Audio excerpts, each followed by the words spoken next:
All right. How many sets should you do to build muscle? Probably, I would say the number one question when it comes to actually muscle building type of questions is how many sets should you do? What should your volume be? Okay.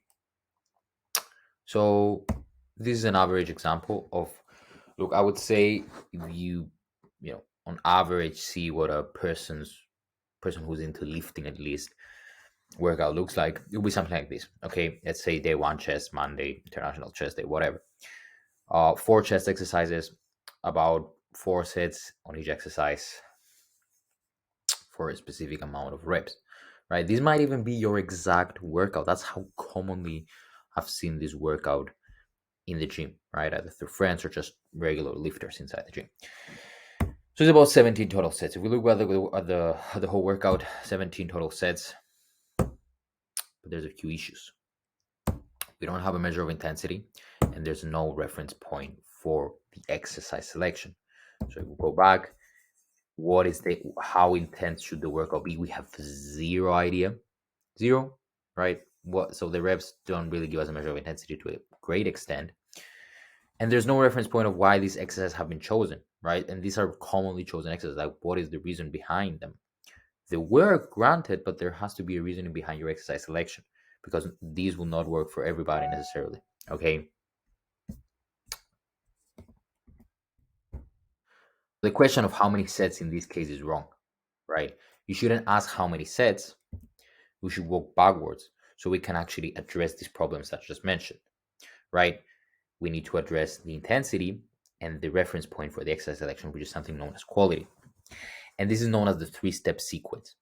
It is number one, training quality, number two, intensity, and number three, volume. This is not ranked in order of importance. It is ranked in order of the sequence that you should address the problems. So firstly, you should address the quality, then go to the intensity, and then go to the volume. Most of the people start with this. They're like, how many sets should I do? And then should I do more because I'm not getting gains? And like, they just end up doing some shit like 35 sets per workout. Like, I've seen a fucking exercise, a workout on TikTok. Some dude did like 50 sets. And it was like, oh, this is my fucking chest workout, right? Because he was jacked. Everyone was like, yeah, this must work, but it doesn't really work that way. Most of the people who do 50 set workouts and are jacked doesn't have to do a lot with the workouts they're doing, to say the least. So you see that instead of volume, we should go back and address the quality first. Once we do that, we'll address the intensity. Once that's addressed, we go into the volume, so the number of sets. So let's start with the quality. What is quality? I've mentioned this before. This is the first time you see one of my kind of video guides. I usually send this to my email list. So if you want to subscribe, you can find a link down below or something if I remember to put it. But if you're just like coming across it for some reason on YouTube, then you've probably never come across the training quality and what it means. So this can be broken down into two parts, okay? Guidelines and perception factors. So I'm going to explain both. The guidelines are made up of these four parts: range of motion, limiting factor, stability, and standardization. And what do each of those four parts mean? You can see here. Very simple. Now, before I kind of break down the definition, you need to understand this. So each one of the guidelines must be applied in every single exercise you do. If one of the guidelines is violated, that exercise is not valid for use. All of these guidelines must be applied when choosing an exercise. So, range of motion, very simple. Full range of motion, especially the stretch. That is the most important part, but generally speaking, a full range of motion. Standardization. So we need to include set points in each exercise. So that means we include a pause at the bottom where we can specifically touch some part of our body. Pause. So let's say we're doing dumbbell presses, we want to touch our chest, and the second set point will be looking out at the top. What would the third set point be is the cadence we use. Now on the concentric part, you need to be as explosive as possible. So you need to exert maximal effort. But then on the eccentric, you need to actually control the weight. So usually I like to put 2-3 seconds for most of my clients. So these three set points need to be validated. And this is so that over time, when you progress in weight and all that stuff, we know that the technique acts as a control variable and we're not just fucking breaking down the technique so that we can increase weight. Limiting factor. This means that the target muscle of the exercise needs to be the limiting factor. Your exercise must be limited by the target muscle and not by external muscle groups. Which kind of links to the fourth part, which is stability. You should be always limited by the target muscle and not by any unstable environment or something. So at the gym I used to go to, there was this dude. This was like 5 6 years ago, gym back in Cyprus. This dude, he took a fucking surfboard, okay, and on the surfboard he like put a foam roller underneath, and he used to do like shoulder presses, which was weird because why would you do that? Like everyone was like, "Oh, this guy's a bad motherfucker." Yeah, he might have been, but he wasn't making any gains because he was violating this guideline right here. Second part of the quality, perception factors. So this is the first part. You need to have all this applied. So you take your exercises, check which ones can you apply these guidelines to. You check them, and then how do you filter out and select the more relevant exercises for you right now? Perception factors. So these are very simple. Once you've applied the guidelines, you go and see which exercises maximize the perception factors for me. So the degree of target muscle being worked, which is the mind muscle connection.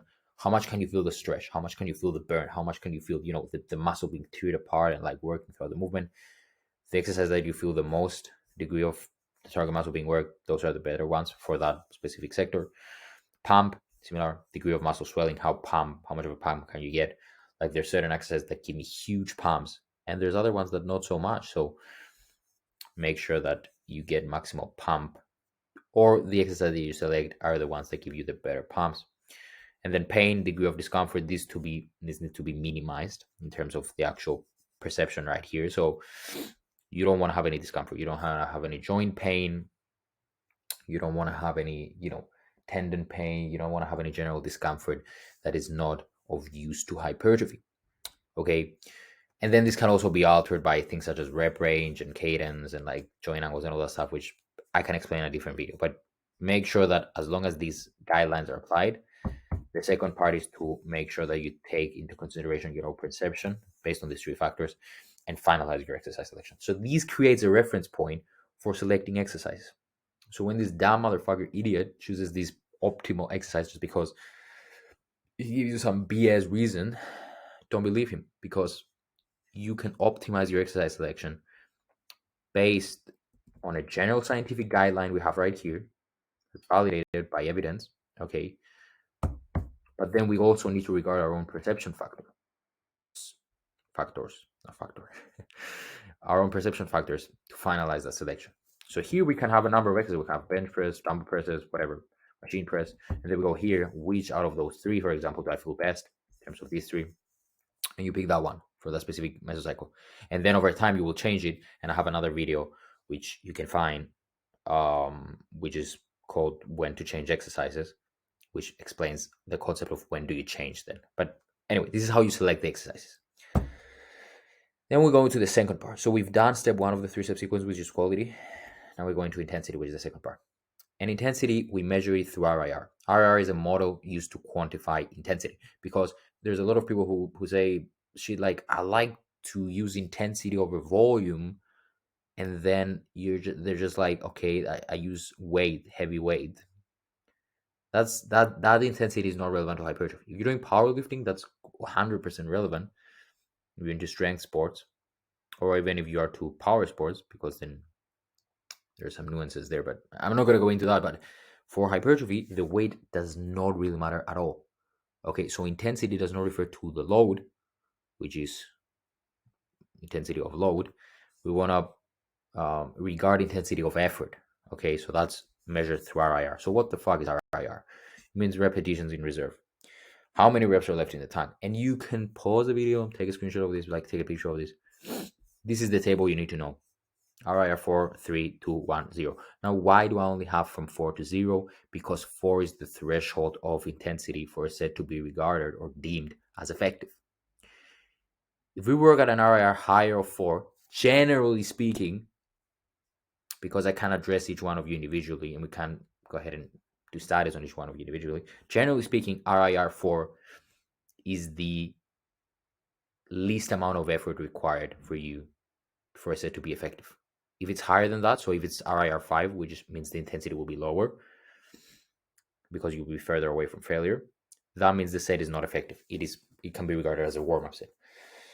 So it is really important. This has to do with muscle recruitment theory, which I'm not going to go into, but you need to know that all your sets need to be at around this range of 4 to 0 RIR.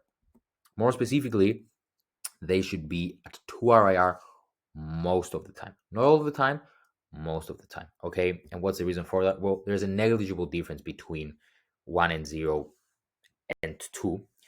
So one may ask, well, there might be some. First of all, it's not clear that 1 and 0 is better for hypertrophy than 2. But mechanistically, it might make some sense why it will be superior slightly again, because it doesn't work in a linear fashion. It kind of drops off as you get to 1 and 0 from 2. But there's a huge difference. Now, keep in mind, 3 and 4 and between 2 and 3 and 4, there's a huge difference. So 2 is much more impactful than 3 and 4 RR. So that's why we're leaning into 2. But then one may ask, why do I not just do like 0 or 1 RR? Because there's this thing known as stimulus to fatigue ratio. How much growth are you getting relative to the fatigue that's being produced in each one of your sets? And unfortunately for us, 1 and 0 RIR has a much more detrimental effect in terms of fatigue accumulation relative to 2 RIR. So even though there might be slightly better growth here, the fatigue accumulated doesn't justify it, because you see later, we were not allowed to do actually much work because of that fatigue accumulated. So we can have more growth in one given set, but then over the course of the whole workout, because we're going to do more quality work, we can't do it because of this fatigue accumulation. So when some idiot says that I train Mike Mentzer style and I take every set to failure, but I can only do 2 sets, this is the reason. But that doesn't mean it's better, because you're preventing yourself from doing more work because of the high fatigue you're accumulating. So you need to be at around 2 RIR. There's a place for these, and there's a place for these also. But generally speaking, on average, if your training block, if your mesocycle is like 5 weeks, then 2 RIR should be the average RIR you use throughout these 5 weeks. So quality and intensity lead to something known as sensitivity. So these two parts make up your sensitivity to the work you're doing. How sensitive are you to the work you're doing? Depends on these two factors. Now keep in mind, what we've done is we've potentiated our work and then we've intensified it. So we created something known as sensitivity. We're sensitive to the work we're doing. So now we do a set of the work that we just constructed, we've picked our exercises and we've chosen our intensity, we're actually sensitive to it. So we actually get some high usefulness out of the work we're doing. So the effectiveness per set has increased much more. But keep in mind, this is just for one set. So then what do we address? The volume. How do we address it? Do more of it. Do more of sensitive work. It's very simple. This is how many sets you should be doing. That's the end of the video. No, I'm just kidding. But this is generally the main premise though. The main point is that once you have the sensitive work done, you should do more of that work. The issue is that most people's work is not sensitive. They're not sensitive to the work they're doing. So either their quality is poor or their intensity is subpar, or both of these factors are subpar, which I see a lot of the time. So you need to do just more of that work only when you've addressed that work in the first place. Now, volume now is super important, but before we address those problems, it was almost irrelevant. So once you address those problems, then we get into the volume. So how many sets should you do? Very simple. A set only counts if it is within the productive RIR range, as I've mentioned. So if you do RIR 5, 6, 7, then the set is not productive. There's tools to measure intensity and to see how intense you're training. I can make a whole different video with, but just remember the RIR model, how far away you are from failure, and generally you should be at a 2 RIR. So week 1, so once you go and implement this system, you've done the quality assessment, you've added the right intensity, you start with 5 sets per muscle group per session. So what we saw before, that's 17 sets per muscle group per session for chest. You start with 5.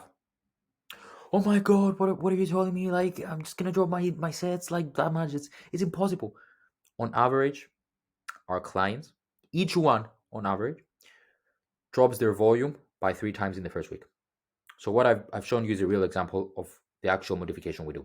5 sets will be a 3 times division, by on average approximately, right?